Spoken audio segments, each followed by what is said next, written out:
Halo sahabat keluarga Pandu, bagaimana kabarnya hari ini? Semoga kita selalu berada dalam perlindungan Tuhan dan selalu diberkati dengan tubuh yang sehat.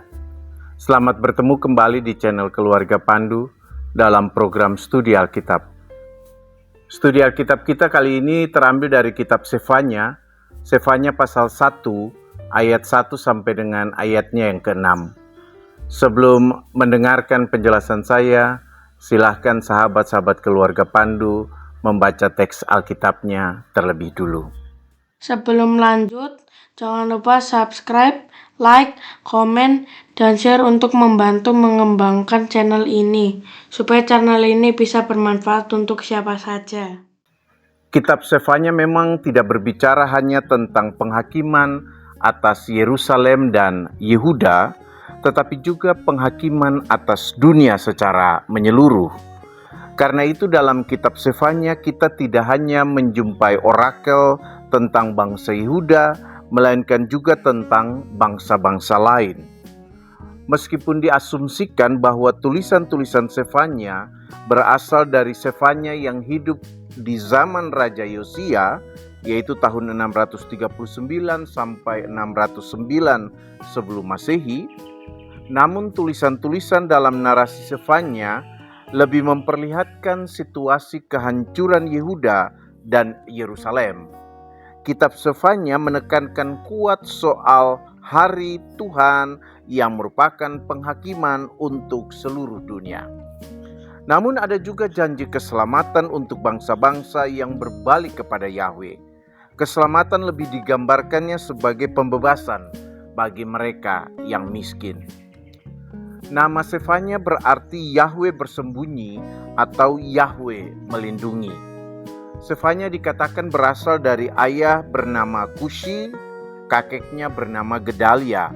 Dan dengan menyebut leluhurnya Amaria dan Hizkia, penulis ingin menunjukkan bahwa Sefanya berasal dari garis keturunan Hizkia. Ada penafsir yang menghubungkan nama Hizkia dengan Raja Yehuda yang terkenal. Ada yang juga mengatakan bahwa dengan menyebut silsilah yang panjang ini 4 generasi, penulis ingin menunjukkan bahwa Sefanya berasal dari sebuah keturunan yang jelas, atau ada yang juga mengatakan bahwa Sefanya berasal dari keluarga bangsawan. Selain nama Kushi, nama leluhur Sefanya bisa juga menunjukkan kehidupan iman keluarganya atau bagaimana relasi keluarga Sefanya dengan Tuhan. Nama Gedalia berarti Tuhan itu besar. Nama Amaria berarti Tuhan berbicara. Sedangkan Hizkia berarti Tuhan adalah kekuatanku. Penyebutan nama Kushi membuat orang bertanya apakah Sefanya adalah seorang asing. Nama Kus sering menunjuk kepada orang Ethiopia atau orang kulit hitam atau orang negro, seperti Simon orang Kirene atau Sida-Sida Ethiopia atau Simon orang Niger dalam Perjanjian Baru. Karena itu Sefanya dianggap sebagai orang asing. Sefanya juga menyebut Ethiopia 2 kali dalam tulisannya, yaitu di pasal 2 ayat 12 dan pasal 3 ayat 10. Bahkan ada juga penafsir yang menyebut Sefanya sebagai Nabi Hitam atau Nabi Afrika. Berhubungan dengan pemahaman atas nama Kushi ini, beberapa penafsir kemudian berpendapat bahwa Tuhan juga menggunakan orang asing atau seorang Afrika atau seorang dari keturunan campuran untuk menyampaikan firman-Nya kepada Yehuda. Bahkan ada yang membuat kesimpulan bahwa kitab Sefanya ini membuktikan bahwa salah satu kitab Perjanjian Lama ditulis oleh seorang Afrika. Namun diskusi tentang hal ini masih terus berlanjut sampai saat ini. Kata Asef sebagai bentuk pengulangan dari Asaf menunjukkan bahwa segala yang ada di atas atau di permukaan tanah akan benar-benar dikumpulkan untuk dimusnahkan. Kata Asef juga diulang 2 kali di ayat 3 untuk menunjukkan hubungan antara ayat 2 dan ayat 3. tetapi juga menegaskan bahwa Yahweh memang benar-benar akan melakukan hal tersebut. Kata dari atas muka bumi yang digunakan TBLAI diterjemahkan dari me'alpene ha'adamah. Ha'adamah dari Adama, dan yang memiliki akar kata yang sama dengan Adam, secara harfiah berarti tanah. Tanah di sini menunjuk kepada seluruh permukaan bumi yang menjadi tempat hunian, tetapi juga berarti tanah yang digarap untuk menghasilkan makanan. Sehingga tindakan Tuhan ini dapat dipahami sebagai menyingkirkan manusia dari tanah yang menjadi sumber hidupnya. Segala yang ada di atas tanah diperjelas di ayat 3. Yang dimaksudkan dengan segala sesuatu itu adalah manusia, binatang-binatang yang dipelihara atau diternak oleh manusia, makhluk yang terbang di langit. Demikian makna harfiah dari Of Hasamayim. Namun Of biasanya diterjemahkan sebagai burung atau juga unggas. Yang lain adalah ikan-ikan di laut, orang-orang jahat atau yang bermusuhan dengan Allah, atau kriminal, atau orang fasik, dan batu sandungan. Kata hamakselot dari Khasal secara harfiah berarti sesuatu yang digulingkan atau batu sandungan, dan biasanya menunjuk kepada berhala. Kata kasal memang menunjuk kepada kondisi terhuyung-huyung atau terguling atau jatuh karena tersandung pada sesuatu. Jadi ini dipakai untuk menggambarkan orang-orang di muka bumi, khususnya orang-orang Yehuda yang jatuh tersandung karena berhala. Mereka tidak setia berpegang pada Tuhan. Semua ini sekali lagi dikatakan akan dipotong atau dihancurkan, atau yang kehidupannya akan dihancurkan. Diterjemahkan dari hikrati, dari karat. Dengan demikian ini menunjukkan sikap tegas dan komprehensif dari Yahweh. Apalagi 2 kali juga dikatakan bahwa ini adalah firman Tuhan. Ini dapat dibayangkan sebagai kehancuran kosmis dan mengingatkan kita pada kehancuran di masa Nuh. Dengan mengatakan penghakiman ini berlaku atas segala sesuatu di muka bumi, penulis mengedepankan kuasa Yahweh yang begitu besar atau yang tidak terbatas pada Yehuda. Ada penafsir yang mengatakan bahwa ancaman keras ini disampaikan Nabi dengan tujuan orang yang keras kepala mau bertobat, memperbaiki dirinya, dan mencari keselamatan. Meskipun demikian, muncul juga pertanyaan, mengapa semua makhluk harus dimusnahkan? Mengapa bukan hanya manusia yang telah melakukan kejahatan? Dalam Talmud dikatakan bahwa hewan-hewan itu ikut dihukum karena menyebabkan manusia tersesat. Midras Genesis Rabbah memunculkan pemahaman bahwa karena manusia yang jahat telah mencemari dunia, tidak ada gunanya mempertahankan apa yang menjadi sumber mereka tetap hidup. Sementara menurut Targum Jonathan, hewan-hewan itu sama sekali tidak bersalah, sehingga target utama dari penghukuman ini tetaplah manusia. Setelah berbicara tentang hukuman terhadap segala yang ada di atas tanah, Nabi berbicara tentang tindakan Tuhan atas Yehuda dan Yerusalem. Natiti yadi, atau aku akan mengulurkan tanganku, adalah ungkapan Ibrani yang menunjuk kepada penggunaan kuasa dan biasanya untuk menghukum para pelanggar. Seperti yang juga digunakan dalam Yesaya 14 ayat 26 sampai 27.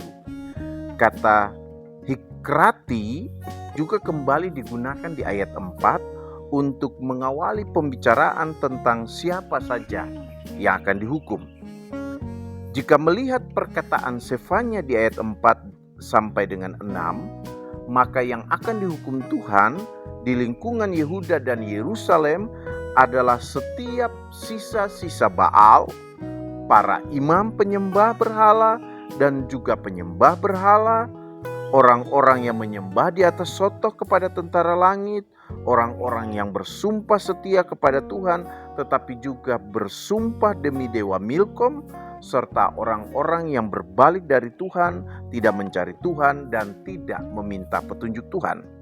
Penulis dalam ayat 4 menonjolkan kritik kepada para imam Israel karena yang dimaksudkan dengan para imam berhala adalah juga para imam Israel.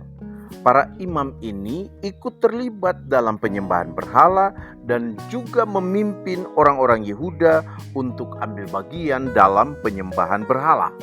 Jadi mereka telah menyesatkan orang-orang dari ibadah yang murni kepada Yahweh. Dalam ayat 4 disebut dua jabatan imam, yaitu Hakemarim dan Hakkohanim.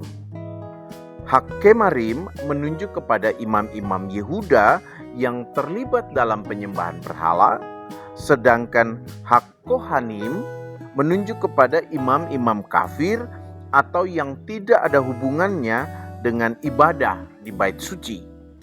Jadi tidak cukup hanya menyingkirkan atau menghancurkan atau melenyapkan para penyembah Baal, tetapi imam-imam Israel yang telah membuat umat menyembah Baal dan juga semua sisa Baal serta imam-imam Baal itu sendiri juga harus dilenyapkan.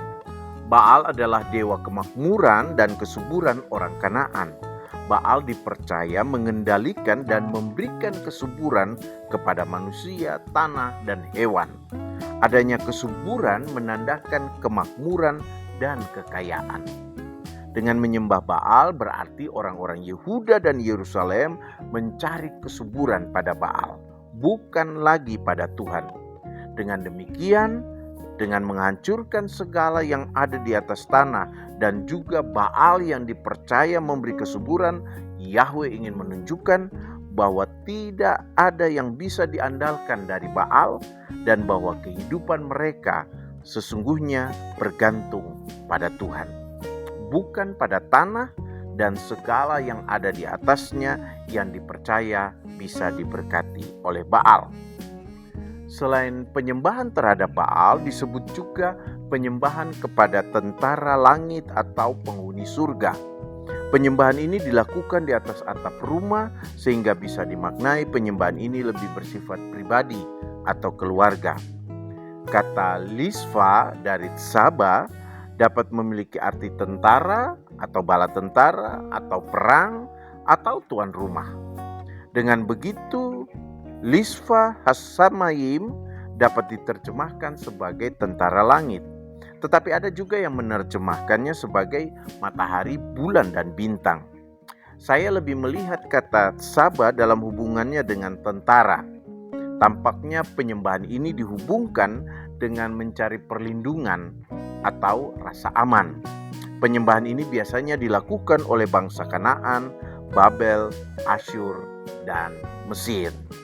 Tidak seperti Baal yang sisa-sisanya akan disingkirkan, Yahweh tidak memusnahkan dewa Milkom, melainkan hanya menyingkirkan mereka yang bersumpah demi dewa Milkom.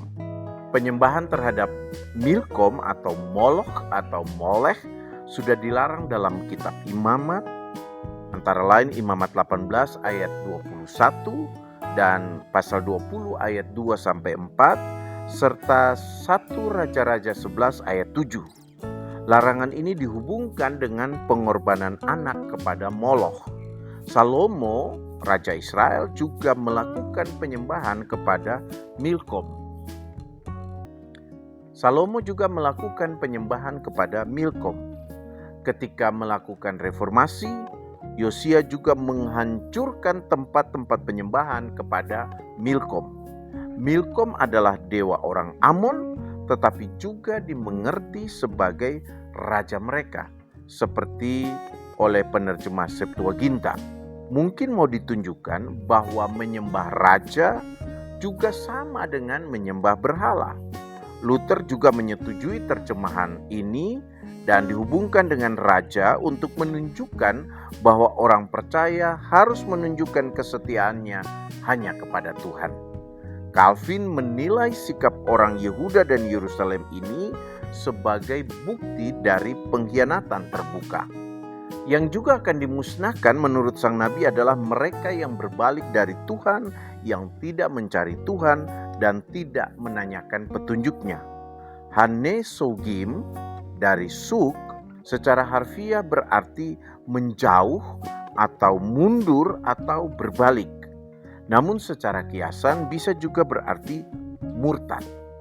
Hanesogim juga dihubungkan dengan me'ahare. Me'ahare dari akhar secara harfiah berarti tinggal atau tetap di belakang atau berlama-lama. Namun dari akhar terkandung juga makna menurut atau mengikuti.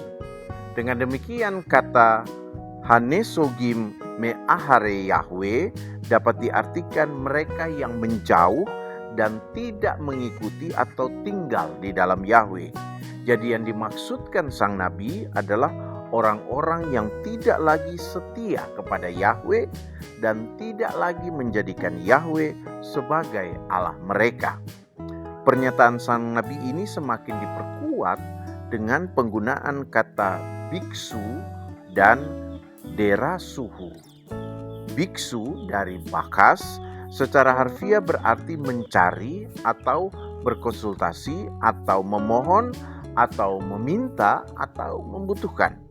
Sedangkan derasuhu dari darash secara harfiah berarti mencari atau meminta atau berkonsultasi atau bertanya atau membutuhkan. Jadi maksudnya di sini adalah mencari untuk bertanya atau berkonsultasi atau meminta sesuatu karena Yahweh dibutuhkan. Daras biasanya dihubungkan juga dengan mencari Tuhan dalam doa atau ibadah. Dengan demikian, orang-orang yang dimaksudkan Nabi Sefanya di sini adalah orang-orang yang karena tidak lagi merasa membutuhkan Yahweh, mereka tidak lagi mencari Yahweh atau mereka menjauh, pergi meninggalkan Yahweh. Mereka tidak lagi berdoa atau beribadah kepada Yahweh. Ayat 6 ini dapat dikatakan menjadi kesimpulan untuk ayat 4, 5, dan 6. Orang-orang Yehuda dan Yerusalem ini meninggalkan Yahweh karena mereka sekarang beribadah kepada Baal, tentara langit, dan Dewa Milkom. Nah, sahabat-sahabat keluarga Pandu yang terkasih, dunia sekitar Israel dan Yehuda memang menawarkan banyak cara untuk mendapatkan kemakmuran dan kesejahteraan hidup, sementara bagi Israel dan Yehuda hanya Yahweh satu-satunya yang memberikan kemakmuran dan kesejahteraan hidup. Banyaknya tawaran ini membuat Yehuda mudah tergoda untuk meninggalkan Yahweh dan mengandalkan Baal, tentara langit, atau Milkom untuk mendapatkan kemakmuran dan kesejahteraan hidup. Tanah diberikan Tuhan untuk kehidupan mereka, tetapi mereka lebih yakin bahwa Baal lah yang memberikan kesuburan kepada tanah mereka dan memberi mereka kesejahteraan. Para pemuka agama juga bersikap mendua dengan menjalankan ibadah kepada Tuhan tetapi juga kepada Baal.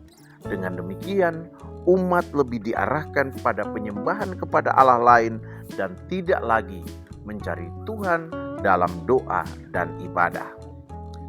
Kritik Sefanya ini memperlihatkan betapa pentingnya peran pemimpin, khususnya pemimpin umat, dalam mengarahkan umat untuk hidup setia hanya kepada Tuhan. Jika pemimpin umat sudah tidak lagi hidup setia kepada Tuhan, maka jangan heran kalau umat juga hidup tidak setia kepada Tuhan. Di sisi yang lain, ketika orang sudah bekerja keras, disertai doa dan ibadah kepada Tuhan, tetapi orang belum berhasil keluar dari kesulitan hidupnya, mungkin saja orang mulai ragu akan pertolongan Tuhan. Lalu ketika orang bisa mendapatkan kenikmatan atau apa yang dia butuhkan dengan cara-cara yang dunia berikan, orang mungkin akan berpikir kalau begitu Tuhan tidak diperlukan lagi. Kemajuan teknologi, khususnya dunia digital saat ini, yang menawarkan banyak cara untuk mendapatkan kebahagiaan dan kenikmatan hidup, juga bisa membuat orang berpikir bahwa dengan memanfaatkan teknologi yang ada, manusia bisa mendapatkan apa yang dia butuhkan. Lagi pula, dunia digital memang memberikan banyak akses dan kemudahan untuk mendapatkan kebahagiaan tersebut. Sehingga dalam konteks seperti ini, pertanyaan penting adalah apakah Tuhan masih dibutuhkan atau kita masih tetap merasa bertuhan, tetapi Tuhan bukan lagi menjadi tempat kita bertanya atau meminta pertolongan. Sefanya mengatakan Tuhan pun bisa menyingkirkan semua yang membuat manusia meninggalkan Tuhan, karena Dia adalah Allah yang cemburu dan kuasanya mampu mengatasi yang lain. Demikian studi Alkitab kita kali ini. Semoga kita semakin diperkaya dengan firman Tuhan dan Roh Kudus menolong kita untuk melakukannya dalam kehidupan kita setiap hari. Tuhan memberkati kita.